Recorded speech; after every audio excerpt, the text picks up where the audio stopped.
Ma mère a envoyé un texto dans la discussion de famille. Vendredi, 15 de nos amis viennent passer un mois dans votre nouveau manoir. Préparez-le. Ma femme a répondu, notre fils est en soins intensifs, il se bat pour sa vie. Annulez tout. Mon père a écrit, nous leur avons déjà promis. Rien ne changera. J'ai répondu, d'accord. Mais quand j'ai vérifié les caméras de sécurité vendredi, ils ont appris à leurs dépens que mon « d'accord » n'était pas une reddition. C'était un ordre d'exécution pour toutes leurs fausses réalités. C'était un mardi soir, et le couloir de l'hôpital sentait l'eau de javel industrielle forte, le café rassis, et cette odeur métallique unique et suffocante de la pure terreur.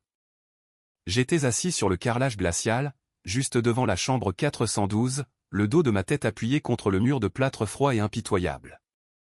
À l'intérieur de cette pièce brillamment éclairée, derrière une lourde porte en verre insonorisée, mon fils de 3 ans, Ridge, était allongé dans un lit d'hôpital qui paraissait horriblement, cruellement grand pour son petit corps fragile. Une grave crise d'asthme avait agressivement dégénéré en un cas catastrophique de double pneumonie en l'espace de quelques heures. Ses poumons avaient tout simplement cessé de fonctionner d'eux-mêmes, et les médecins avaient été contraints de le placer sous ventilateur mécanique. Le sifflement et le cliquetis mécanique et rythmé de cette machine, poussant l'air dans sa petite poitrine, était la seule chose qui le maintenait attaché à ce monde. Et c'était le seul son qui manquerait à la réalité. Ma femme, Marin, était assise sur une chaise en plastique rigide juste à côté de moi. Ses yeux étaient gonflés, rouges, et meurtris de cernes violets profonds à force d'avoir pleuré jusqu'à ne plus avoir de larmes. Sa main serrait mes doigts si fort que ses jointures étaient complètement blanches, ses ongles s'enfonçant dans ma peau. Nous n'avions pas dormi depuis 36 heures d'affilée. Nous avions à peine mangé une bouchée. Nous avions à peine échangé une phrase complète, car si nous ouvrions la bouche, nous nous mettrions simplement à hurler. La peur était un monstre vivant, qui respirait, pesant lourdement sur nos poitrines, nous étouffant lentement dans ce couloir stérile. Et à ce moment précis, au centre absolu du moment le plus sombre et le plus terrifiant de mes 47 années sur cette terre, mon téléphone a vibré agressivement contre ma cuisse dans ma poche. C'était une notification brillante de la discussion de groupe familial. Odélia, ma mère, avait envoyé un message. J'ai sorti le téléphone avec des mains tremblantes, m'attendant bêtement à une question sur mon fils désespérément malade. Peut-être une prière, peut-être une supplique aimante et désespérée pour avoir des nouvelles médicales. Au lieu de cela, l'écran blanc et lumineux a illuminé les mots qui ont finalement et définitivement brisé le dernier fil de loyauté qui subsistait dans mon âme. Vendredi. 15 de nos amis viennent passer un mois dans votre nouveau manoir. Préparez-le. J'ai littéralement arrêté de respirer. J'ai fixé l'écran, lisant la phrase une deuxième fois, puis une troisième. Mon cerveau épuisé refusait complètement de traiter l'audace pure, la cruauté sociopathique incroyable de ces mots. Elle ne demandait pas la permission. Elle ne s'informait pas si la propriété était disponible. Elle m'ordonnait. Marin s'est penché par-dessus mon épaule, ses yeux fatigués et injectés de sang parcourant le texte lumineux. J'ai senti tout son corps se raidir parfaitement, se transformant en pierre solide à côté de moi.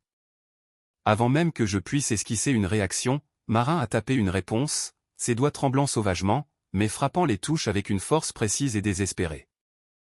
Notre fils est en soins intensifs, il se bat pour sa vie. Annulez tout. C'était un appel brut d'une mère dévastée et terrifiée. C'était réel. C'était urgent. Et c'était complètement indéniable pour quiconque possédait un cœur humain. J'ai regardé les 3 petits points gris de saisie s'animer sur l'écran. Mon père, Thaddeus, était en train de répondre. Pendant une fraction de seconde, j'ai attendu, m'attendant à ce qu'il fasse marche arrière, qu'il s'excuse profusément, qu'il dise qu'il n'avait absolument aucune idée que la situation médicale était si critique. Qu'il dise qu'il laisserait tout tomber et viendrait à l'hôpital pour nous soutenir. Mais Thaddeus a fait exactement ce que Thaddeus a toujours fait de toute sa vie. Il s'est entêté dans ses propres désirs égoïstes et narcissiques. Le message est apparu à l'écran. Texte noir sur une bulle blanche. Nous leur avons déjà promis, rien ne changera. Rien ne changera. Ces 3 mots ont résonné dans ma tête épuisée comme un coup de feu tiré dans une petite pièce vide en béton. Rien ne changera. Pas leurs plans sociaux ridicules. Pas leur confort luxueux. Pas leur besoin désespéré de maintenir leur fausse position sociale devant leurs riches amis du country club. Mon fils unique se battait pour sa prochaine respiration forcée, sa petite poitrine se soulevant et s'abaissant artificiellement derrière une vitre. Et mon père ne s'inquiétait que de sa propre image devant une bande d'étrangers snobs. Une vague de pure colère, brûlante, aveuglante et écrasante, m'a submergé, consumant l'épuisement. Ce n'était pas seulement la rage protectrice et primale d'un père défendant son enfant malade. C'était la rage accumulée, lourdement refoulée, de 4 décennies passées à être traité comme un paillasson. C'était la réalisation écœurante qu'aux yeux de mes parents, je n'étais pas un fils et Ridge n'était pas un petit-fils. Nous n'étions que des outils, des ressources à utiliser, à épuiser, et à jeter quand cela devenait incommode. Marin a laissé échapper un sanglot brisé, sec et angoissant, et a enfoui son visage dans ses mains, ses épaules secouées de violents tremblements. J'ai regardé ma femme dévastée. J'ai regardé à travers le verre épais mon garçon fragile et magnifique, branché à des dizaines de tubes et de fils en plastique. Et puis j'ai reporté mon regard sur le téléphone lumineux dans ma main. Pendant 20 longues années, j'avais été le pacificateur désigné. J'avais été celui qui ravalait sa fierté, baissait la tête, se mordait la langue et disait oui, juste pour maintenir l'illusion toxique de notre famille unie. Je les avais laissés piétiner mes limites parce que je croyais bêtement, pathétiquement, qu'un jour, si je travaillais assez dur, ils finiraient par voir ma valeur. Mais assis sur ce sol d'hôpital glacial, l'illusion s'est complètement brisée. Je n'ai pas discuté avec eux. Je n'ai pas tapé un long paragraphe émotionnel expliquant à quel point ils me blessaient. Je ne les ai pas suppliés de comprendre ma douleur. J'ai simplement tapé cette lettre. D'accord, j'ai appuyé sur envoyer. Je savais exactement ce que mes parents ont pensé en voyant ce simple mot apparaître sur leurs écrans. Ils ont pensé que j'avais plié. Ils ont pensé qu'ils avaient gagné la discussion, comme toujours. Ils ont pensé que le fils de bricoleur sans éducation et sans colonne vertébrale avait de nouveau plié le genou devant leur autorité. Mais ils avaient tellement, incroyablement tort. Ce simple mot n'était pas moi cédant à leurs exigences. C'était moi fermant définitivement la lourde porte de fer sur ma famille.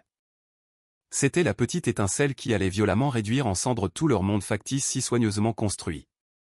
Pour vraiment comprendre pourquoi ce message texte spécifique dans le couloir de l'hôpital m'a si complètement brisé, il faut comprendre la hiérarchie profondément tordue et invisible de ma famille. J'ai toujours été le fantôme dans la pièce, le bourreau de travail invisible et fiable. Je suis un constructeur. Un gars qui travaille avec ses mains. Quelqu'un avec de la saleté permanente sous les ongles et de lourdes bottes de travail en cuir constamment couvertes de poussière blanche de placo.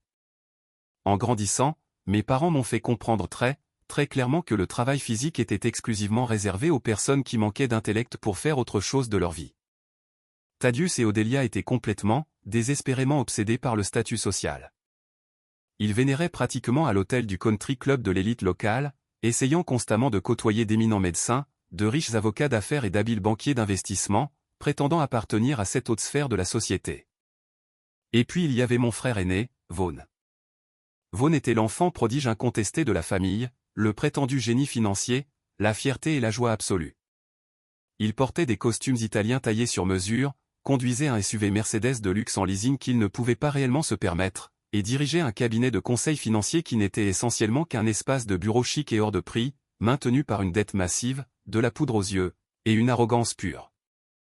Mes parents traitaient Vaughn comme s'il était la réincarnation de la royauté. À chaque dîner de Thanksgiving, chaque matin de Noël, toute la conversation tournait autour du dernier succès professionnel imaginaire de Vaughn ou de ses prochains voyages de golf. Mes réussites, si elles étaient jamais mentionnées, étaient soit rapidement ignorées, soit activement moquées comme des passe-temps d'ouvriers. J'ai un musée mental de la douleur, et je me souviens d'une conversation spécifique d'il y a exactement 5 ans. Elle est gravée en permanence dans ma mémoire comme une cicatrice épaisse et laide. Vaughn avait secrètement accumulé $45 000 de dettes de cartes de crédit à taux d'intérêt élevés pour maintenir son faux style de vie de millionnaire tape à accent grave-l'œil, et les banques menaçaient officiellement de saisir sa maison. Il est allé pleurer chez nos parents, complètement paniqué. Thaddeus m'a immédiatement appelé dans son sombre bureau en chêne, s'est versé un verre de scotch cher, s'est assis derrière son énorme bureau et m'a regardé de haut comme si j'étais un employé. Il m'a dit que je devais instantanément effacer la dette de mon frère. Quand je lui ai demandé pourquoi diable je devrais vider mes propres comptes pour payer les dépenses imprudentes et irresponsables de Vaughn, Thaddeus a éclaté de rire. Il m'a regardé droit dans les yeux et a dit « Tu n'es qu'un charpentier, Merrick. Tu n'as pas d'image publique à maintenir. Tu n'as pas de clients importants à impressionner. Vaughan est le cerveau financier de cette famille. Tu dois faire ton devoir et le soutenir. J'ai payé, comme un idiot absolument crédule. Je suis allé à la banque, j'ai vidé une part importante des économies pour lesquelles Marin et moi avions travaillé si dur, et j'ai payé ces 45 000 $. Je me suis dit que je le faisais pour éviter à ma nièce et mon neveu innocent de perdre leur maison d'enfance. Mais au fond de mes tripes, je savais que je le faisais parce que je voulais désespérément, pathétiquement, que mon père me regarde une seule fois avec la même fierté qu'il avait pour Vaughan. Il ne l'a jamais fait. Ils ne m'ont même jamais formellement remercié. Le mois suivant, Vaughan a acheté un tout nouveau bateau à moteur, très cher. L'injustice dans notre famille n'était pas seulement financière. Elle était profondément, douloureusement personnelle. Il y a 2 ans, quand Ridge a eu 1 an, Marin et moi avons organisé une petite fête d'anniversaire intime dans notre modeste jardin. Nous avons invité toute la famille 3 mois à l'avance. Nous avons acheté des décorations, fait appel à un traiteur et commandé un gâteau spécial. Le jour de la fête, absolument personne n'est venu. Ni mes parents, ni Vaughan, ni sa famille. Ils n'ont pas appelé, ils n'ont pas envoyé de SMS pour annuler. Ils nous ont simplement laissé attendre. Plus tard dans la soirée, j'ai ouvert mon téléphone et j'ai vu un flot de photos sur les réseaux sociaux. Mes parents avaient joyeusement conduit 4 heures de l'État pour assister à une somptueuse fête pour les 16 ans de la belle-fille de Vaughan. Ils lui avaient acheté une voiture d'occasion à 10 000 $ pour une adolescente gâtée. Alors qu'il n'avait même pas pris la peine d'envoyer un animal en peluche à 10 $ à mon fils pour son tout premier anniversaire. Je me souviens clairement de Marin tenant le petit Ridge cette nuit-là. Regardant le gâteau d'anniversaire intact, vivement glacé, posé sur la table de pique-nique, sa mâchoire incroyablement serrée. Elle n'a pas pleuré. Marin est bien trop forte pour ça. Mais elle m'a regardé avec une froide lucidité et a dit, « Ils ne l'aimeront jamais. » Mais Rick, tu dois arrêter de te briser le cœur en essayant de faire en sorte que ces gens se soucient de nous. Elle avait raison. Elle avait toujours raison. Mais le profond conditionnement psychologique d'une enfance toxique est une chose très difficile à surmonter. On continue de se dire que si on donne juste un peu plus d'argent, si on est juste un peu plus silencieux, un peu plus serviable, ils finiront par se réveiller et nous aimer. Je suis devenu le dépotoir de la famille. Quand le toit de mes parents a commencé à fuir et à pourrir, Vaughan n'a pas payé un professionnel pour le réparer avec son brillant cerveau financier. J'ai passé 2 semaines entières de mes vacances durement gagnées à arracher de vieux bardeaux moisis sous la chaleur étouffante et humide de l'été. Quand la voiture de ma mère est tombée en panne sur l'autoroute, c'est moi qui ai rampé sous le châssis dans la neige glaciale pour réparer l'alternateur. J'étais la main-d'œuvre gratuite, le distributeur de billets ambulants, le plan de secours fiable, mais je n'ai jamais été le fils. Et pourtant, malgré toute leur moquerie constante, malgré qu'ils m'appellent constamment un simple charpentier sans éducation, ils n'avaient absolument aucune idée de qui j'étais vraiment. Ils étaient si aveuglés par leur propre arrogance massive et leur classisme qu'ils n'ont jamais pris la peine de demander ce que je faisais réellement dans la vie de tous les jours. Ils pensaient honnêtement que je passais mes journées à enfoncer des clous rouillés dans des planches pour le salaire minimum.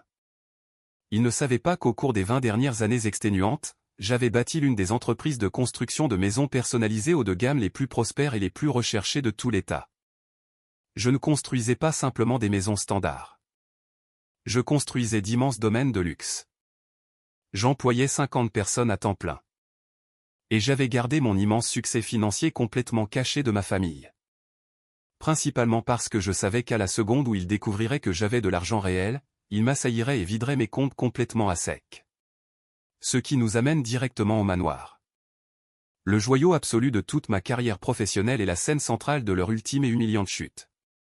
Au cours des 3 dernières années exténuantes, j'avais consacré chaque once de mes compétences architecturales, de ma passion personnelle et de mes lourdes économies financières à un terrain de premier choix, situé dans une communauté fermée très exclusive et fortement gardée, à la périphérie aisée de la ville. C'était un chef-d'œuvre architectural ultramoderne et tentaculaire.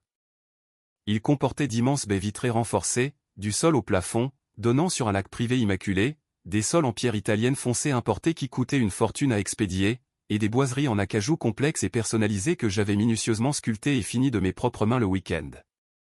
Il était officiellement évalué à 1 200 000 $, et il était à moi. Entièrement payé, légalement à mon nom et à celui de ma femme Marin. Nous prévoyions activement de faire nos valises et d'emménager avant la fin de l'été. Offrant enfin à Ridge le grand jardin luxuriant et l'environnement de quartier incroyablement sûr et magnifique qu'il méritait vraiment. Mes parents savaient que la maison existait, mais ils avaient l'histoire complètement et totalement fausse. Il y a quelques mois, Thaddeus m'avait pratiquement forcé à le conduire, lui et Vaughn, à leur terrain de golf d'élite, car le SUV de luxe en leasing de Vaughn était commodément au garage, encore une fois. Nous sommes passés devant les imposants portails en pierre de la communauté, et j'ai fait la brève et stupide erreur de mentionner nonchalamment que je terminais un énorme projet de construction là-dedans. Thaddeus a immédiatement, sans une seconde d'hésitation, supposé que j'étais juste un homme à tout faire, balayant les sols et installant des cloisons sèches pour un client incroyablement riche. Il s'est bruyamment moqué de moi dans la voiture, disant à Vaughn de regarder par la fenêtre comment les vrais gagnants financiers de la vie vivent, tandis que les humbles travailleurs comme moi construisent aveuglément leurs murs et nettoient leurs déchets. J'ai serré le volant, me suis mordu la langue assez fort pour sentir le goût du sang, et n'ai rien dit. Je les ai laissés croire agressivement que c'était la maison de vacances vide et inachevée d'un client fortuné. J'avais même donné à Odélia un code d'accès invité temporaire à 4 chiffres pour le portail de sécurité principal il y a des mois, car j'avais désespérément besoin qu'elle dépose des permis légaux alors que j'étais couvert de boue à travailler sur l'aménagement paysager, et bien trop occupé pour conduire jusqu'à chez elle. Ce simple code d'accès temporaire fut leur porte d'entrée. J'ai appris plus tard, par une tante très bavarde et à la langue bien pendue, quel était leur grand plan psychotique pour ma propriété ce week-end-là. Le faux empire financier de Vaughn, lourdement endetté, s'effondrait enfin sous son propre poids. Il se noyait dans une dette d'entreprise massive. La Commission fédérale des sécurités et des échanges reniflait activement autour de ses comptes douteux, et il était complètement, totalement désespéré de trouver un plan de sauvetage. Thaddeus et Odélia, absolument terrifiés à l'idée de perdre le faux statut de country club de leur enfant prodige et le droit de se vanter qui l'accompagnait, avaient concocté un plan brillant et entièrement illégal. Ils avaient récemment rencontré un investisseur providentiel très riche et très traditionnel nommé Theron lors d'un dîner de gala de charité. Theron était de la vieille fortune, bien établi, et cherchait activement à investir 500 000 $ dans une entreprise locale prometteuse. Mes parents ont décidé d'organiser des vacances de réseautage massives et somptueuses, d'une durée d'1 mois, pour éblouir et impressionner complètement les riches amis de la haute société.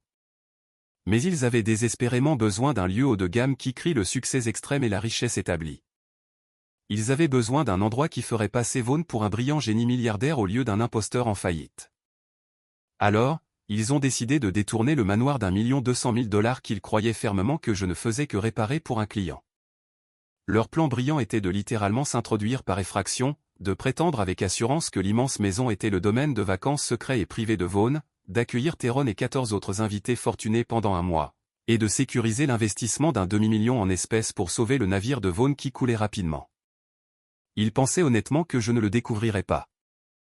Ils pensaient que j'étais bien trop occupé à m'asseoir dans une chambre d'hôpital, à pleurer sur mon enfant malade, pour remarquer un tas de voitures arrivant dans une allée de l'autre côté de la ville. Et même si je le remarquais par magie, ils étaient persuadés que je baisserais simplement la tête, garderais ma bouche fermée, et accepterais le manque de respect flagrant, comme le bon petit paillasson soumis que j'avais toujours été. Ils croyaient vraiment, profondément, qu'ils pourraient faire entrer en 12-15 étrangers au total dans une propriété privée de plusieurs millions de $, organiser une fête massive d'1 mois, et utiliser littéralement mon sang, ma sueur et mes larmes pour renflouer le frère aîné, qui n'avait jamais levé le petit doigt pour personne d'autre que lui-même. Assis sur le sol glacial des soins intensifs, reconstituant lentement toutes ces informations ridicules dans ma tête alors que le ventilateur maintenait mon fils en vie. Toutes les pièces du puzzle se sont emboîtées parfaitement. L'arrogance pure et sans phare de leur plan était presque physiquement suffocante. Ils étaient tout à fait disposés à commettre une violation de domicile criminel, une fraude financière massive, et de graves abus émotionnels.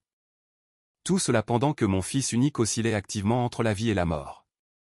Mais ce qui s'est réellement passé ce vendredi après-midi lumineux, lorsque leur convoi massif de VUS de luxe est arrivé avec confiance aux portes de fer imposantes de cette propriété, allait être quelque chose qu'ils regretteraient profondément et douloureusement jusqu'à leur dernier souffle. Le vendredi après-midi est enfin arrivé. Les 3 jours les plus longs et les plus angoissants de toute ma vie s'étaient lentement écoulés entre les murs stériles et terrifiants des soins intensifs. Vers 14 h le vendredi, les médecins épuisés ont enfin apporté à Marin et à moi une minuscule et désespérée lueur d'espoir. Les niveaux d'oxygène critiques de Ridge commençaient très lentement à se stabiliser. L'inflammation sévère et potentiellement mortelle dans ses petits poumons répondait enfin aux doses lourdes et agressives de stéroïdes intraveineux. Il était encore lourdement sédaté, toujours entièrement dépendant du ventilateur mécanique pour respirer. Mais le bip frénétique et terrifiant du moniteur cardiaque avait ralenti, passant d'un rythme paniqué à quelque chose qui ressemblait à un battement de cœur régulier et normal. J'étais debout juste à côté de son lit en métal, caressant doucement son front pâle et moite, quand le silence lourd et oppressant de la chambre d'hôpital fut soudainement brisé par un bourdonnement sec et agressif dans ma poche droite. C'était une alerte de détection de mouvement de l'application de sécurité intelligente sur mon téléphone. J'ai sorti le téléphone et j'ai immédiatement ouvert le flux vidéo haute définition en direct.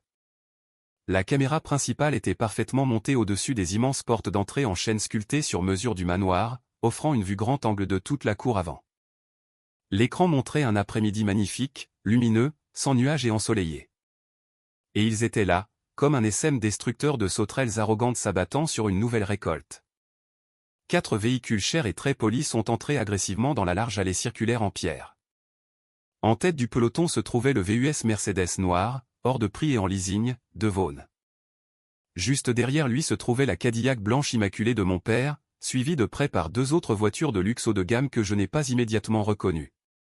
Les portières se sont ouvertes presque simultanément et un véritable cauchemar en est sorti. 15 personnes au total. Des femmes vêtues de lunettes de soleil de créateurs surdimensionnés, de chapeaux à large bord et de robes d'été fluides et coûteuses. Des hommes portant des polos impeccables, des shorts de golf sur mesure et des mocassins chers sans chaussettes. Ils riaient bruyamment, agressivement, pointant du doigt la façade en pierre importée de la maison et tenant de lourdes bouteilles en verre de champagne cher. En plein centre du cadre de la caméra, ressemblant exactement à un roi arrogant inspectant son royaume nouvellement conquis, se trouvait Thaddeus. J'ai regardé avec un dégoût total à travers l'écran lumineux alors qu'il tapait fièrement et fermement dans le dos d'un grand homme aux cheveux argentés. Ce devait être Tyrone, le riche investisseur providentiel qu'ils essayaient d'escroquer. Thaddeus faisait de grands gestes vers l'architecture moderne, agitant les bras, racontant clairement à Tyrone un énorme mensonge fabriqué sur le succès incroyable de son génial de fils, Vaughan, pour posséder une propriété aussi spectaculaire et à couper le souffle. Vaughan se tenait juste à côté, hochant la tête avec suffisance, la poitrine bombée, l'air incroyablement fier d'une maison qu'il n'avait absolument pas contribué à construire. Il traitait littéralement mon sang, ma sueur et mes larmes comme un décor de film bon marché pour leur pathétique fraude financière. Le contraste visuel était absolument écœurant. Mon estomac se tordait physiquement d'acidité. J'étais là, debout dans une chambre d'hôpital glaciale et stérile, sentant la maladie, écoutant la respiration mécanique et forcée de mon garçon de 3 ans désespérément malade. Pendant que mes parents de sang étaient à 50 miles de là, faisant sauter des bouchons de champagne et jouant aux milliardaires de pacotille sur ma propriété privée. Ils n'avaient pas envoyé un seul SMS pour demander si Ridge était encore en vie aujourd'hui. Ils n'avaient pas appelé pour offrir leur soutien. Ils étaient entièrement, pathologiquement consumés par leur propre avidité sans fond et leur besoin désespéré de validation sociale. J'ai zoomé sur le flux de la caméra et j'ai vu ma mère, Odelia, monter avec assurance les marches en pierre jusqu'au clavier de la porte d'entrée. Elle avait son sac à main de créateur coûteux en bandoulière, souriant largement aux invités fortunés qui se tenaient juste derrière elle. Elle a tendu un doigt manucuré et a tapé le code d'invité à 4 chiffres que je lui avais donné des mois auparavant pour déposer des papiers. Le code qu'elle pensait, avec arrogance, fonctionnait toujours. L'écran a montré le clavier numérique clignoter instantanément d'une lumière rouge vif, solide et fâchée. Accès refusé. J'avais effacé à distance tous les codes d'accès invités du système à l'instant même où elle avait envoyé ce message exigeant le mardi soir. Le seul code qui fonctionnait maintenant était mon code maître personnel. Odelia fronça profondément les sourcils, son sourire d'hôtesse parfait et étudié glissant d'1 millimètre. Elle a rapidement tapé les 4 chiffres à nouveau, appuyant son doigt beaucoup plus fort contre le pavé de verre cette fois. Lumière rouge. Elle s'est retournée pour faire face à Thaddeus, ses lèvres bougeant rapidement dans la panique. Je ne pouvais pas entendre clairement l'audio à cause du vent qui soufflait dans le microphone, mais je pouvais facilement lire son langage corporel frénétique. Une panique totale et indéniable. Thaddeus a monté les marches avec impatience, poussant agressivement sa femme de côté et a martelé les chiffres sur le clavier lui-même avec une grande force. Lumière rouge. Il a donné un coup de pied rageur au bas de la lourde porte en chêne avec la pointe de son mocassin en cuir chair. Vaughan s'est précipité sur le porche, son expression incroyablement suffisante instantanément remplacée par une transpiration nerveuse et abondante. Il a regardé nerveusement en arrière vers Tyrone, qui se tenait maintenant silencieusement près des voitures, les bras croisés fermement sur sa poitrine, un sourcil levé dans un jugement très calme et sévère. La grande illusion se fissurait déjà agressivement en plein milieu. Mon téléphone a commencé à vibrer si violemment dans ma main que j'avais l'impression de tenir un frelon vivant. Les appels téléphoniques désespérés arrivaient les uns après les autres, illuminant l'écran. D'abord, c'était Odélia qui appelait, puis Vaughn, puis Thaddeus. Je les ai tous mis en silencieux, complètement. Je suis resté là, dans la chambre d'hôpital silencieuse, à regarder le flux de sécurité en direct alors que le visage de mon père prenait une teinte violette incroyablement laide et furieuse. Il hurlait sauvagement à l'écran de son téléphone, arpentant agressivement mon Porsche en pierre italienne coûteuse comme un animal en cage. Puis sont venus les messages textes. Ils ont afflué comme un barrage incessant de tirs d'artillerie lourde. D'Odélia, le code ne marche pas. Envoie le nouveau immédiatement. Tyrone attend ici dans la chaleur. De Vaughn, arrête de jouer à des jeux stupides, Merrick. Ouvre cette fichue porte tout de suite. Tu me mets dans l'embarras devant des investisseurs critiques. De Thaddeus, tu as exactement 5 secondes pour envoyer le code maître ou je jure devant Dieu que je trouverai une pierre et que je défoncerai cette porte en verre. On ne fait pas ça à sa famille. J'ai lu ce dernier message furieux de mon père et j'ai laissé échapper un rire court, creux et amer qui a résonné dans la chambre d'hôpital silencieuse. On ne fait pas ça à sa famille. L'hypocrisie aveugle et déchaînée de cette déclaration spécifique a failli me faire tomber physiquement. Je me suis lentement retourné pour trouver Marin qui m'observait attentivement. Elle venait de se réveiller d'une brève sieste inconfortable sur le terrible et rigide canapé d'hôpital dans le coin de la pièce. Elle a immédiatement vu le regard sombre dans mes yeux, la fureur froide et détachée qui émanait de ma posture, et elle a su exactement ce qui se passait sans que j'aie à dire un seul mot. « Ils sont là » demanda-t-elle, sa voix rauque, calme et complètement épuisée. J'ai hoché lentement la tête, m'approchant et lui montrant l'écran lumineux de mon téléphone. 15 d'entre eux, sur notre Porsche, essayant de s'introduire pour escroquer un demi-million de dollars à un vieil homme riche afin de sauver la fausse entreprise de Vaughn, et ils exigent le code. Marin n'a pas dit un mot. Son visage s'est durci en une expression que je n'avais jamais vue auparavant. Elle s'est lentement levée, a étiré son dos endolori et raide, et s'est dirigée délibérément vers son lourd sac en cuir posé sur la chaise du visiteur. Elle a fouillé profondément à l'intérieur et en a sorti un classeur bleu foncé, épais et lourd. C'était le classeur. Marin est une comptable très méticuleuse de profession, et elle documente absolument tout dans nos vies. À l'intérieur de ce lourd classeur bleu se trouvait l'acte de propriété notarié officiel du manoir, portant légalement nos 2 noms à l'encre noire. Mais bien plus important encore, il contenait l'historique financier complet et indéniable de toute ma relation unilatérale avec ma famille toxique. Il contenait les relevés bancaires surlignés montrant le virement exact de 45 000 $ que j'avais fait pour effacer les dettes de carte de crédit de Vaughn. Il contenait chaque reçu de quincaillerie pour les matériaux de toiture que j'avais achetés pour réparer la maison de mes parents. C'était une trace écrite parfaitement organisée, légalement irréfutable, de leur parasitisme sans fin. Elle s'est approchée et m'a tendu le lourd classeur. Ses yeux étaient complètement dépourvus de chaleur, remplacés par un feu protecteur féroce.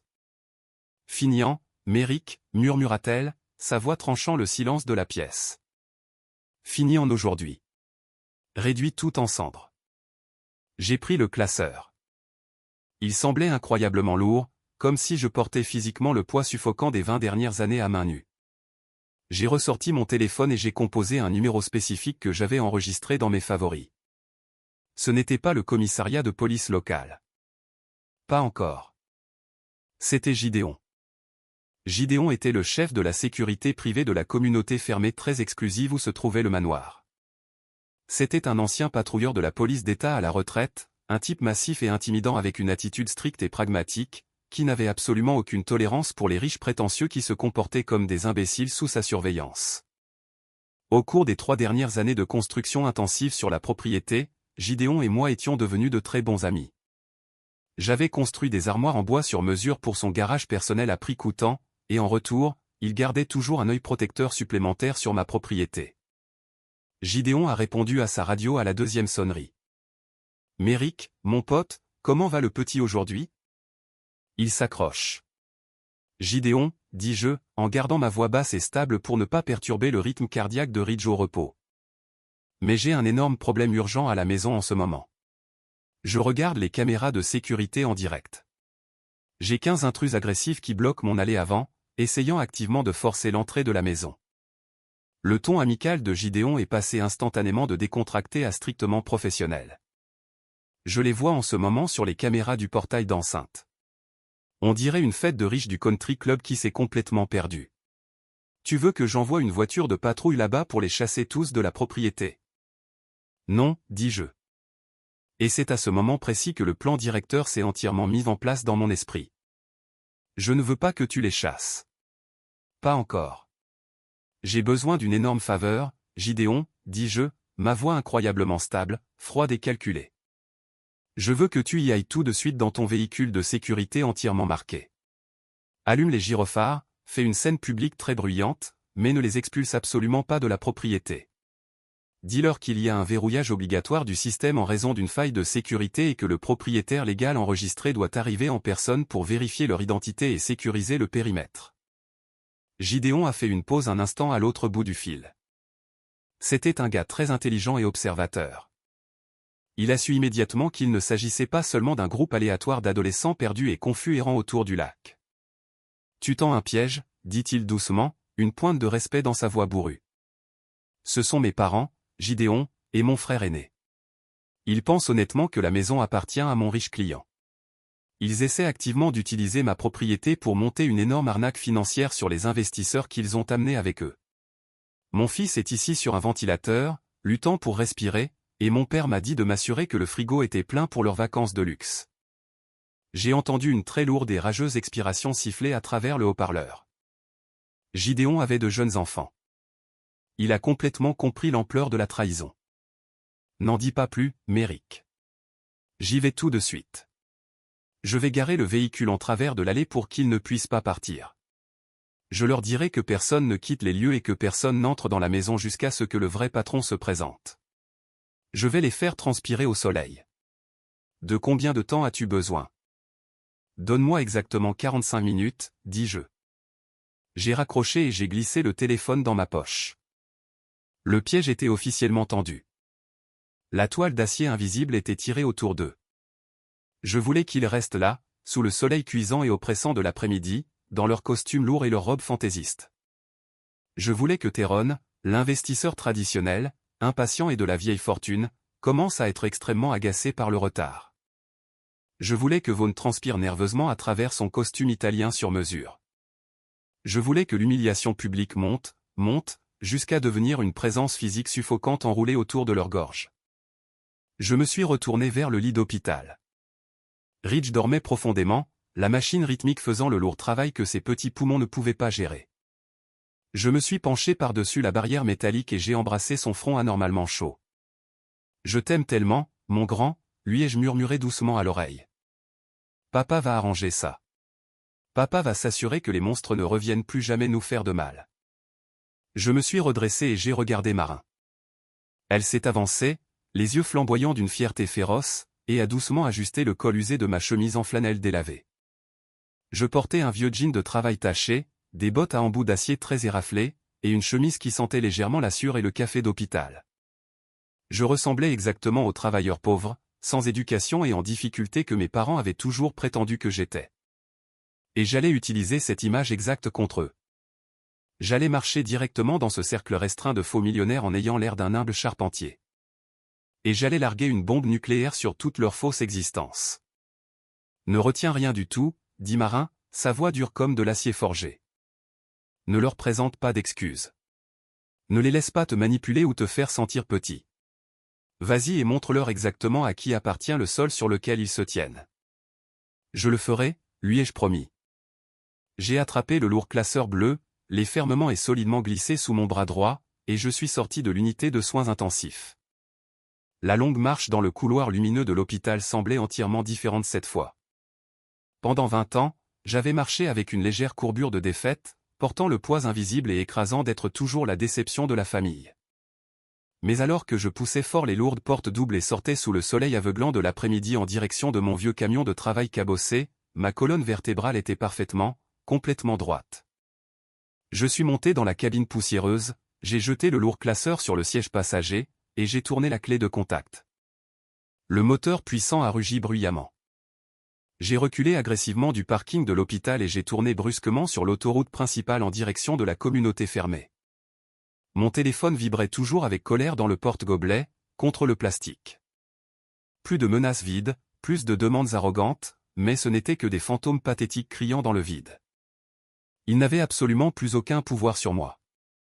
J'ai appuyé fort sur l'accélérateur avec ma lourde botte, regardant le compteur de vitesse grimper rapidement. Je conduisais vers ma maison, non pas en tant que fils soumis et abattu, mais en tant que propriétaire légal, protecteur ultime de ma famille, et bourreau impitoyable de leurs illusions. Si vous écoutez ceci en ce moment et que votre sang bout autant que le mien, s'il vous plaît, cliquez sur j'aime sur cette vidéo, abonnez-vous à la chaîne, et laissez un commentaire avec le nom de la ville où vous vivez. Chaque commentaire aide cette vidéo à atteindre un public plus large. Merci beaucoup. Le trajet de l'hôpital à la communauté fermée prenait habituellement environ 45 minutes dans un trafic normal, mais je l'ai fait en exactement 32. Mes mains serraient si fort le volant en cuir usé de mon camion de travail que mes jointures étaient complètement blanches, mais mon esprit était incroyablement, glacialement clair. J'ai quitté l'autoroute principale et j'ai tourné sur la route privée bordée d'arbres luxuriants qui menait au lourd portail de sécurité en fer du quartier. Même à un quart de mille de distance, je pouvais voir le chaos absolu que j'avais orchestré. Gideon avait fait exactement ce que je lui avais demandé. Son énorme véhicule de sécurité noir et blanc, entièrement marqué, était garé horizontalement, bloquant complètement la large entrée de l'allée circulaire en pierre de ma propriété. Les gyrophares rouges et bleus sur le toit de son véhicule clignotaient agressivement, projetant des reflets durs et colorés contre la peinture blanche immaculée de la Cadillac de mon père et de la Mercedes en leasing de Vaughn. J'ai baissé ma vitre en approchant lentement de la scène. La chaleur oppressante de l'après-midi irradiait lourdement de l'asphalte sombre, et l'air était épais et humide. J'ai garé mon camion de travail poussiéreux et cabossé juste derrière la file de voitures de luxe et je l'ai mis au point mort. Je suis resté assis dans la cabine pendant quelques secondes, admirant la belle image chaotique à travers mon pare-brise sale. Les 15 invités fortunés ne riaient plus et ne buvaient plus de champagne cher. L'atmosphère de fête s'était complètement évaporée dans l'air épais et humide.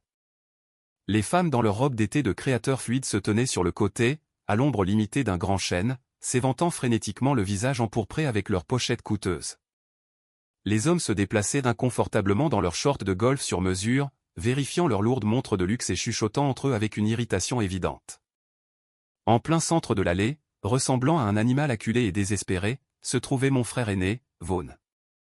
Il avait complètement transpiré à travers le dos et les aisselles de son costume italien bleu clair coûteux.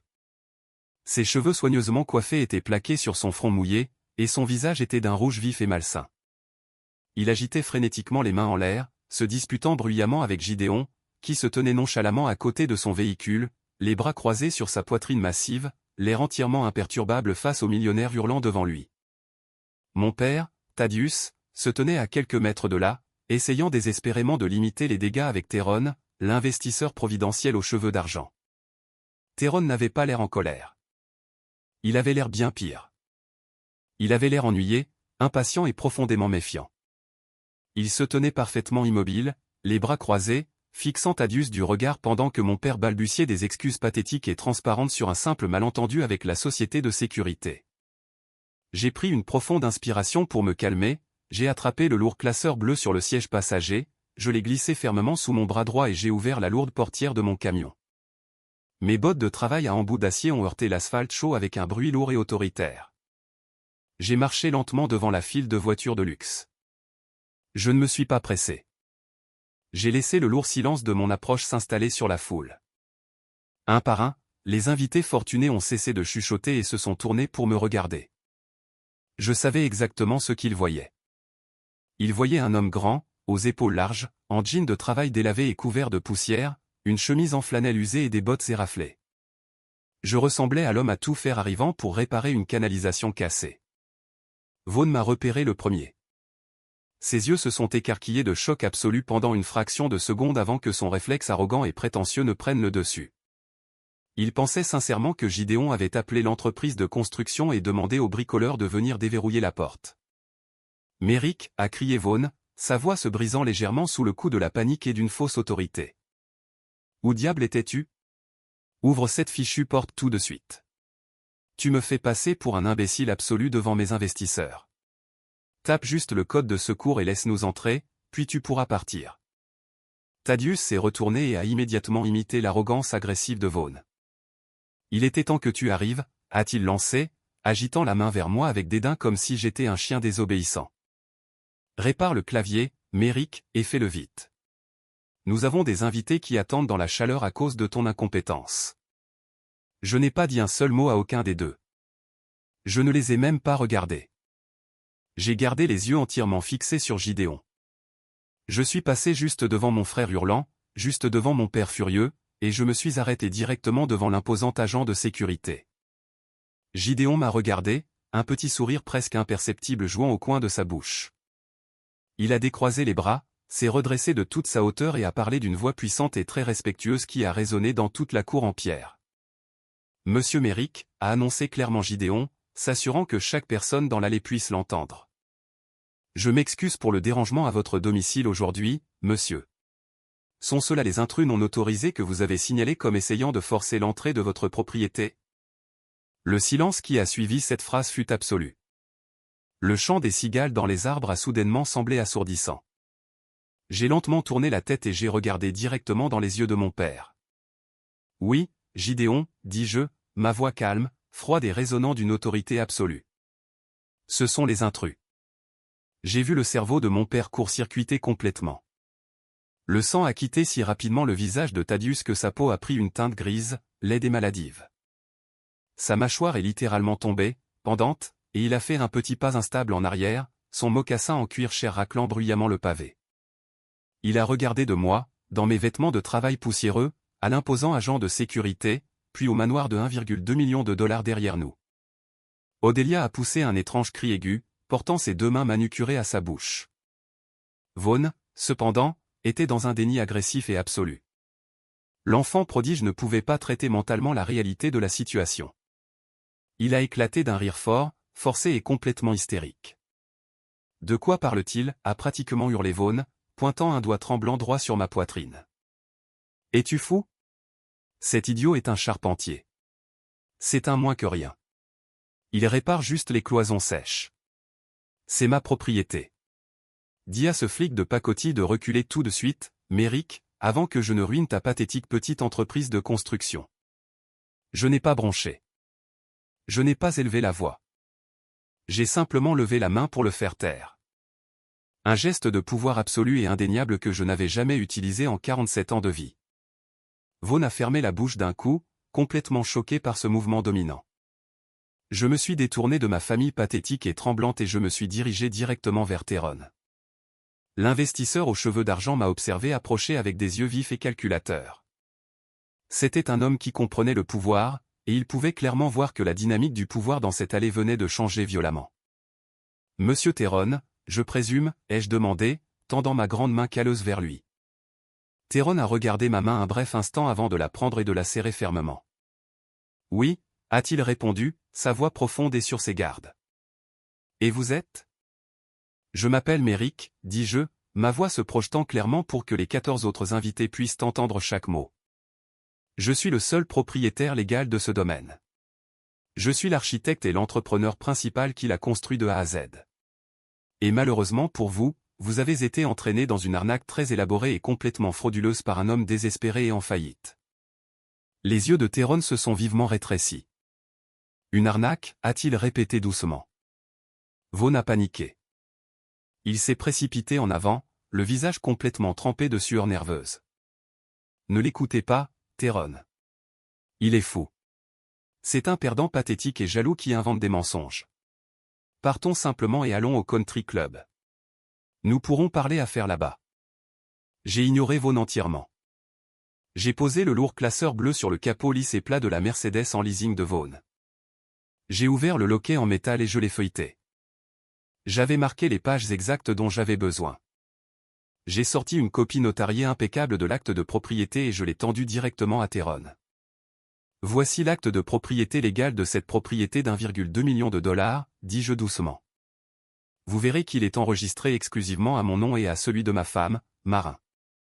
Mon frère Vaughn n'a absolument aucune propriété, aucune part, et aucun accès à cette maison. Il n'a même pas le code du portail.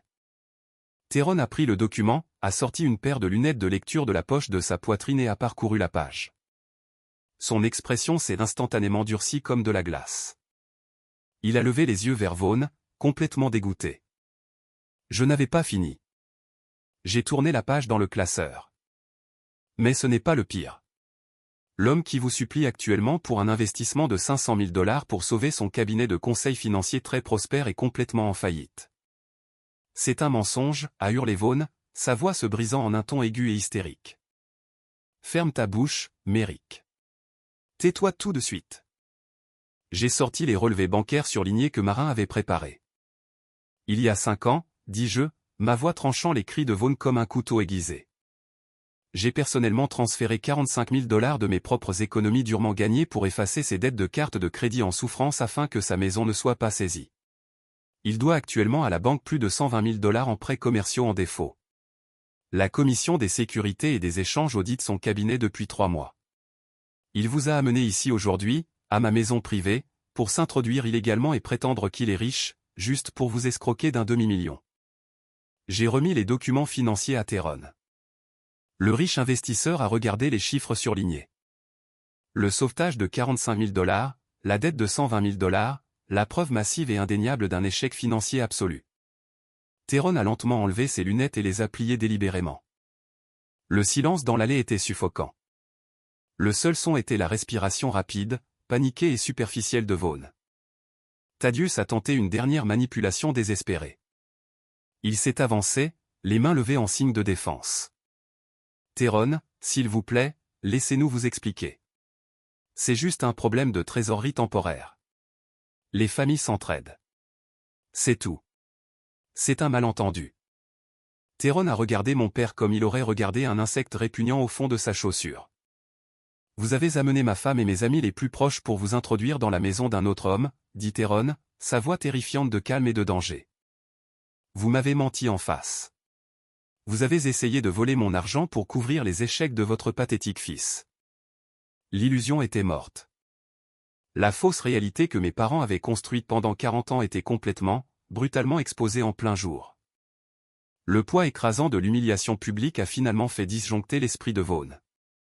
Le masque de l'enfant prodige, la personnalité soigneusement construite du génie financier brillant et intouchable, s'est violemment brisé en un million de morceaux tranchants. Il a réalisé à ce moment précis qu'il n'y avait absolument aucun retour en arrière possible. Tyrone n'était pas seulement riche, il était très influent. Dès le lendemain matin, chaque country club, terrain de golf et cercle social d'élite de tout l'État saurait exactement quel imposteur massif et pathétique était Vaughn. Vaughn a complètement craqué, son visage s'est tordu en un masque laid et sauvage de rage pure et sans phare. Il a poussé un cri primal, un son de désespoir absolument enfantin, et a chargé directement sur moi.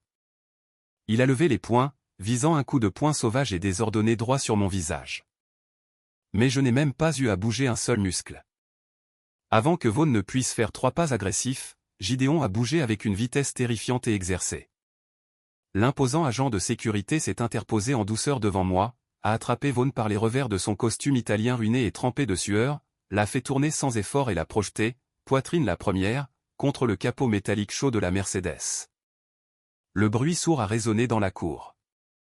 Gideon a fermement immobilisé les bras de Vaughn derrière son dos, pressant son lourd avant-bras dans la nuque de Vaughn, neutralisant complètement la menace en moins de 3 secondes. Ne pense même pas à bouger, gronda Gideon, sa voix basse et dangereuse. Agresser un propriétaire sur une propriété privée devant une douzaine de témoins est une accusation de crime garanti. Tu veux vraiment aller en prison aujourd'hui dans ce costume chic? Vaughn a gémi, le visage pressé douloureusement contre le capot chaud de la voiture, complètement humilié, entièrement impuissant. Odelia a poussé un cri et s'est couvert le visage, sanglotant bruyamment dans son sac à main de créateur. Thaddeus est resté figé, complètement paralysé par l'ampleur du désastre qui se déroulait devant lui. Tyrone n'a même pas sourcillé pendant la brève violence. Il est resté parfaitement immobile, rayonnant d'un mépris glacial absolu. Il a tourné le dos complètement à mes parents et a regardé directement les 14 invités fortunés qui observaient la scène dans un silence horrifié. Nous partons, a annoncé Tyrone, sa voix résonnant d'une autorité indéniable. Montez dans vos voitures tout de suite. Ne parlez pas à ces gens. Ne les regardez pas. Ce sont des ordures absolues. Les invités fortunés n'ont pas eu besoin qu'on leur dise 2 fois. Ils se sont précipités vers leur véhicule de luxe, fuyant pratiquement la scène toxique. Les femmes chuchotaient furieusement entre elles, lançant des regards de dégoût total à Odelia. Les hommes secouaient la tête, dégoûtés par l'étalage pathétique de fausses richesses. Les portières des voitures ont claqué en succession rapide. Les moteurs ont rugi. Tyrone s'est retourné vers moi une dernière fois. Il a tendu la main et l'a serrée à nouveau, cette fois avec un respect sincère et profond. J'apprécie votre honnêteté, Merrick. Vous m'avez épargné une énorme somme d'argent et un énorme casse-tête juridique aujourd'hui. Vous avez une belle maison. C'est une tragédie que vous soyez apparenté à de tels parasites. Merci, Tyrone, ai-je répondu calmement. Bonne route pour le retour. Tyrone est monté à l'arrière de sa berline avec chauffeur. Une par une, les voitures de luxe ont reculé de ma longue allée, leurs pneus soulevant de petits nuages de poussière blanche. En 2 minutes, l'allée était complètement vide d'invités. Le public massif qu'ils avaient si désespérément voulu impressionner avait disparu, emportant avec lui toute trace de dignité qu'il restait à ma famille. Gideon a lentement relâché son emprise sur Vaughn et a reculé. Vaughn a glissé du capot de sa voiture, haletant, son costume chair froissé, ruiné et couvert de poussière. Il s'est appuyé lourdement contre le rétroviseur, l'air complètement brisé, les yeux fixant le sol d'un regard vide. Je suis resté là, dans mes bottes de travail et ma chemise en flanelle sale, tenant le lourd classeur bleu contre ma poitrine. Le vent chaud de l'après-midi soufflait sur la cour, faisant bruisser les feuilles des grands chênes. Le silence absolu qui s'est installé sur la propriété était incroyablement lourd. Mes parents et mon frère étaient enfin seuls avec l'homme qu'ils avaient moqué, rabaissé et maltraité pendant 40 ans. Mais je n'étais plus le punching ball. J'étais celui qui tenait les clés, le pouvoir et le contrôle absolu de la situation. Le rebondissement ultime ne concernait pas seulement l'argent. C'était le fait qu'ils avaient apporté l'arme de leur propre destruction directement à ma porte, et je leur avais simplement permis d'appuyer sur la gâchette. Merci beaucoup d'avoir regardé jusqu'ici. Si vous appréciez de voir ces narcissiques prétentieux obtenir enfin ce qu'ils méritent, veuillez laisser un commentaire ci-dessous avec le mot fini. C'est un code secret pour les vrais fans qui regardent l'histoire jusqu'au bout et je mettrai personnellement un cœur et répondrai à chaque commentaire avec ce mot-clé. N'oubliez pas de vous abonner à la chaîne pour d'autres histoires satisfaisantes. Maintenant, achevons-les. Avec le départ complet des invités fortunés, la vaste allée en pierre semblait soudainement immense et isolante. Thaddeus, Odelia et Vaughn se tenaient là, dans la chaleur étouffante, complètement exposés, fixant les portes imposantes et verrouillées du manoir d'1 million de dollars. Ils ne pouvaient pas entrer. La réalité écrasante de leur situation commençait enfin à pénétrer leurs crânes épais et arrogants. Thaddeus a décidé de jouer sa dernière carte, la plus manipulatrice. C'était une tactique que j'avais vue 100 fois en grandissant. Chaque fois qu'il était acculé et en train de perdre une discussion, il portait soudainement sa main droite à sa poitrine, agrippant fermement son polo. Il laissait échapper un halètement dramatique et forcé, son visage se tordant dans une fausse agonie, et il s'appuyait lourdement contre le flanc de sa Cadillac, prétendant que ses jambes le lâchaient. « Oh mon Dieu !» halta Thaddeus, respirant lourdement. « Mon cœur !» Le stress. « Merrick, regarde ce que tu fais à ton propre père. » J'ai des palpitations. Tu me tues avec ce manque de respect. Odelia s'est instantanément précipitée à ses côtés, jouant parfaitement son rôle dans la pathétique performance théâtrale. Elle a attrapé son bras, pleurant bruyamment, me regardant avec de grands yeux accusateurs. « Regarde ce que tu as fait, monstre !» a-t-elle gémi. Il fait une crise cardiaque. Appelle une ambulance. Comment peux-tu être si cruel avec ta propre chair et ton propre sang? Il y a 10 ans, 5 ans, même un mois, j'aurais paniqué. J'aurais tout laissé tomber, je me serais précipité à ses côtés, je me serais excusé profusément et j'aurais imploré leur pardon. J'aurais sacrifié mes propres limites pour sauver ses faux sentiments. Mais aujourd'hui, je suis juste resté là. J'ai regardé son halètement dramatique et fin avec une indifférence glaciale absolue. Je n'ai pas bougé d'un pouce. Mon fils, Ridge, est actuellement allongé dans un lit d'hôpital au St. Jude Medical Center, dis-je, ma voix complètement dépourvue de toute émotion. Froide et plate comme une dalle de béton. Il est en soins intensifs. Il est branché à un ventilateur mécanique parce que ses petits poumons ont cessé de fonctionner. Il se bat pour chaque respiration. Voilà à quoi ressemble une véritable urgence médicale, Thaddeus. Thaddeus a cessé de halter pendant une fraction de seconde, ses yeux se tournant vers moi, réalisant que sa tentative de culpabilisation échouait complètement. Si tu fais vraiment une crise cardiaque, ai-je continué, ma voix résonnant sur les murs en pierre de la maison. Monte dans ta voiture et conduis jusqu'aux urgences. C'est à 15 minutes sur l'autoroute. Mais n'ose pas te tenir sur ma propriété et simuler une urgence médicale pour me manipuler alors que mon propre enfant est entre la vie et la mort. Tu me dégoûtes. Odelia a lâché son bras, réalisant que la manipulation était inutile. Les fausses larmes se sont immédiatement transformées en supplications désespérées et pathétiques. Méric, s'il te plaît, a-t-elle sangloté, s'avançant vers moi les mains tendues. Nous sommes une famille. Tu ne peux pas nous faire ça. Tu ne peux pas nous jeter comme ça pour une stupide maison. Nous t'avons élevé. Nous avons subvenu à tes besoins. Tu dois nous pardonner. J'ai regardé ma mère. J'ai regardé la femme qui m'avait envoyé un texto mardi soir, m'ordonnant de remplir un réfrigérateur pour ses vacances alors que son petit-fils suffoquait. Nous ne sommes pas une famille, dis-je, la regardant droit dans ses yeux remplis de larmes. La famille, ce sont les gens qui se tiennent à tes côtés dans la salle d'attente de l'hôpital quand ton monde s'effondre. La famille, ce sont les gens qui te protègent, qui célèbrent tes succès, qui se soucient de savoir si tu vis ou si tu meurs. Vous n'êtes pas ma famille, Odelia. Vous n'êtes qu'un groupe d'étrangers toxiques et prétentieux qui partagent mon ADN, et vous êtes officiellement en train de violer ma propriété.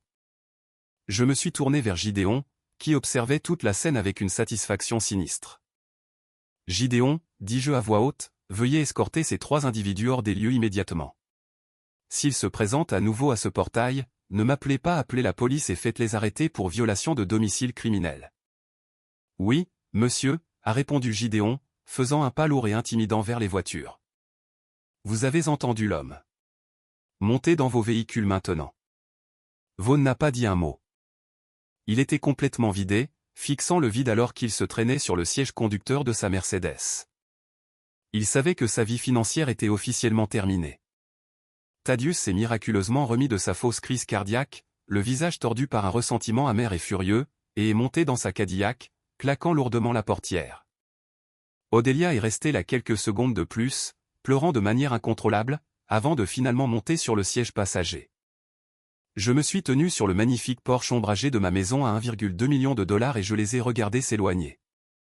Les feux arrière de leur voiture ont disparu sur la longue route sinueuse, passant par les lourds portails de sécurité en fer et s'évanouissant complètement de ma vue.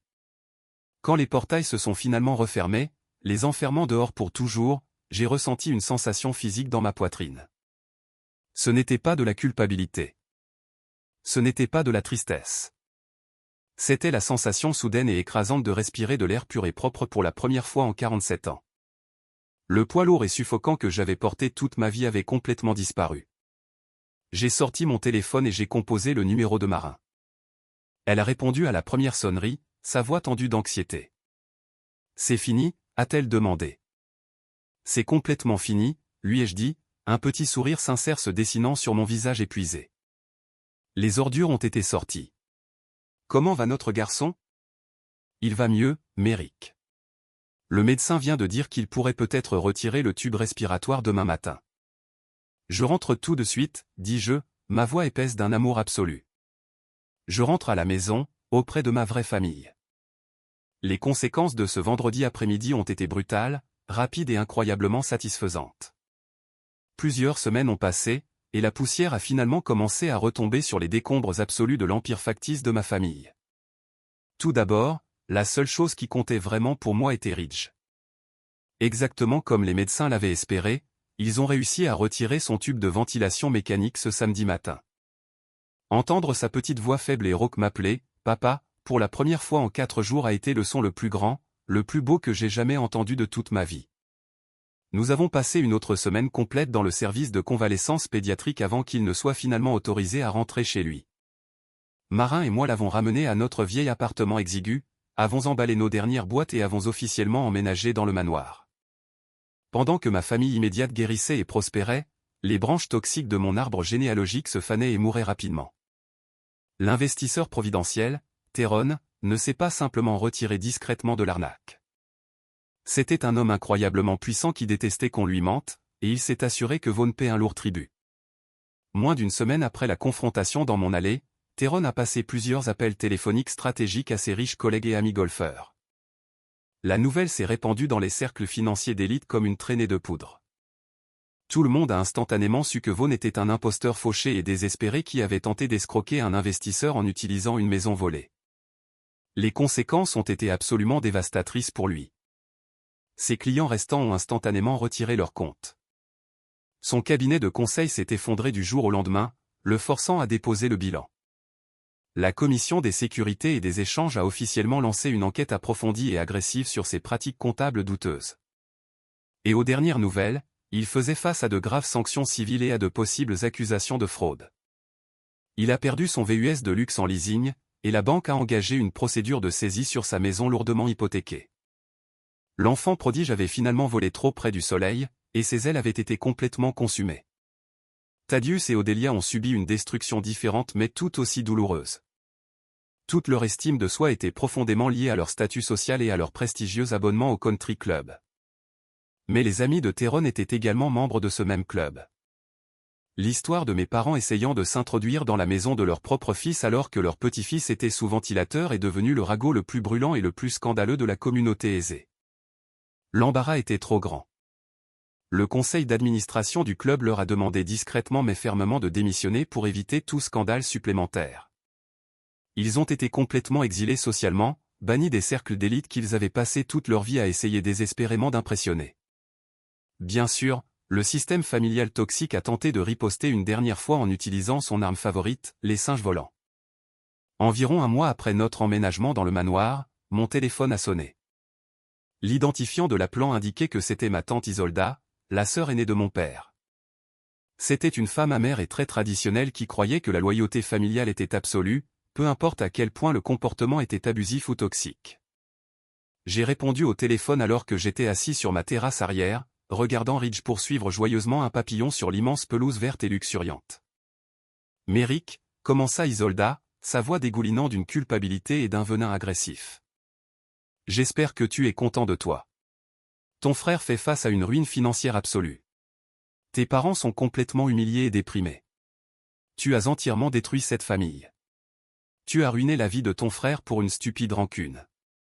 Tu dois t'excuser et les aider immédiatement. » J'étais assis là, sirotant mon café noir chaud, complètement imperturbable face à ces tactiques de manipulation agressive. L'ancien Méric aurait ressenti une vive pointe de culpabilité. Le nouveau Méric ne ressentait absolument rien d'autre qu'une clarté froide et dure. « Isolda, dis-je, ma voix complètement détendue. Je n'ai pas forcé Vaughn à accumuler des dettes massives de cartes de crédit. Je ne l'ai pas forcé à mentir à des investisseurs. Je n'ai pas forcé mes parents à essayer de s'introduire dans ma maison privée alors que mon fils était littéralement en train de mourir dans un lit de soins intensifs. Ils ont détruit leur propre vie. Je leur ai simplement tendu la pelle qu'ils ont utilisée pour creuser leur propre tombe. Mais c'est ton frère de sang, a-t-elle crié à travers le haut-parleur. Tu ne peux pas simplement abandonner le sang. Il perd sa maison. J'ai souri. Un sourire froid et dur qu'elle ne pouvait pas voir. Si tu l'aimes tant que ça, Isolda, et que tu te soucies si profondément de la loyauté du sang, alors tu devrais le laisser emménager dans ta chambre d'amis. Héberge-le. Paie ses frais de justice, car il ne verra plus jamais un seul centime de ma part pour le reste de sa misérable vie. Je n'ai pas attendu sa réponse. J'ai appuyé sur le bouton rouge, j'ai mis fin à l'appel et j'ai immédiatement bloqué son numéro. Puis j'ai ouvert ma liste de contacts et j'ai bloqué en permanence chaque membre de la famille élargie qui avait déjà cautionné le comportement toxique de mes parents. J'ai coupé complètement les branches infectées et pourries, laissant une frontière nette et saine de silence absolu. C'était une frontière de sang qui ne serait plus jamais, jamais franchie. Cela fait exactement 6 mois depuis ce vendredi après-midi chaotique et explosif dans mon allée, et ma vie est entièrement méconnaissable par rapport à l'existence misérable que je tolérais auparavant. Je suis assis en ce moment même sur l'immense terrasse en acajou sur mesure de mon manoir à 1,2 million de dollars. L'air du soir est frais et complètement paisible. Le soleil se couche lentement sur le lac privé dans mon jardin, projetant une belle lueur dorée et chaude sur l'eau calme. En bas, Sur l'herbe verte et luxuriante, Ridge court à toute vitesse avec notre nouveau chiot Golden Retriever. Son asthme est complètement maîtrisé, ses poumons sont en parfaite santé, et son rire fort et joyeux résonne dans le grand jardin. Marin est assise sur la chaise longue juste à côté de moi, ses pieds nus reposant doucement sur mes genoux, sirotant un verre de vin rouge cher et lisant un livre. Il n'y a pas de stress. Il n'y a pas de message texte exigeant et frénétique qui illumine mon téléphone. Il n'y a pas de culpabilisation, pas de demande soudaine d'argent d'urgence, et absolument aucune insulte arrogante sur ma profession. Mon entreprise de construction est plus florissante que jamais, et j'ai enfin l'énergie mentale et l'espace émotionnel pour profiter de l'immense succès que j'ai bâti de mes propres mains. En y repensant, la partie la plus difficile de tout ce voyage n'a pas été la confrontation dramatique aux portes ou l'exposition des documents financiers massifs aux investisseurs. La partie la plus difficile a été de simplement accepter la vérité profondément douloureuse que les personnes qui m'ont mis au monde étaient fondamentalement incapables de m'aimer comme je le méritais. Couper les ponts avec des membres de la famille toxique, c'est exactement comme amputer un membre profondément infecté et pourri. C'est un processus incroyablement violent, traumatisant et angoissant. On ressent la douleur fantôme pendant des mois après. On se surprend à se demander si on a fait une erreur, à se demander s'il y avait un moyen de sauver le membre. Mais finalement, la fièvre tombe. L'infection massive et suffocante quitte votre circulation sanguine. On commence à guérir, et on se rend compte que si on n'avait pas fait cette coupe brutalement difficile, le poison aurait fini par nous tuer complètement. Mes parents et mon frère ont essayé d'utiliser mon travail acharné comme une scène pour leur fausse et arrogante réalité. Ils ont supposé que parce que j'étais calme, parce que j'étais patient, et parce que je travaillais avec mes mains, j'étais faible. Ils ont confondu ma gentillesse longanime avec une stupidité absolue. Ils ont appris à leurs dépens qu'un homme qui peut patiemment, méticuleusement, construire une fondation de plusieurs millions de dollars à partir de terre et de pierre est aussi un homme qui sait exactement comment démolir une structure jusqu'à ses montants nus. J'ai protégé ma femme. J'ai protégé mon fils. J'ai protégé la maison que j'ai construite pour nous. Et j'ai finalement, après 47 longues années, je me suis protégé moi-même. Parfois, tard dans la nuit, quand la maison est complètement silencieuse, je pense au regard de dévastation absolue sur le visage de Vaughn lorsque l'investisseur est parti. Je pense à ma mère pleurant dans l'allée et à mon père se serrant la poitrine dans une fausse panique. Parfois je me demande, suis-je allé trop loin? Était-ce trop cruel d'exposer publiquement les dettes financières massives et humiliantes de Vaughn devant les personnes même qu'il essayait désespérément d'impressionner? Aurais-je dû simplement changer discrètement les codes du portail, ignorer leurs appels téléphoniques frénétiques, et les laisser se débrouiller avec leurs propres échecs sans ruiner publiquement leur avenir? Qu'en pensez-vous? Suis-je le cruel pour avoir complètement réduit en cendres leur empire factice? Ou ont-ils eu exactement le karma catastrophique qu'ils méritaient pour avoir traité ma famille comme des déchets jetables? Faites-moi part de vos pensées honnêtes dans les commentaires. Merci beaucoup d'avoir écouté mon histoire aujourd'hui. Si vous l'avez trouvée satisfaisante, veuillez cliquer sur le bouton j'aime, vous abonner à la chaîne, et partager vos propres expériences avec les limites familiales toxiques dans les commentaires ci-dessous. Prenez soin des personnes qui vous aiment vraiment. Protégez votre paix à tout prix, et je vous verrai dans la prochaine.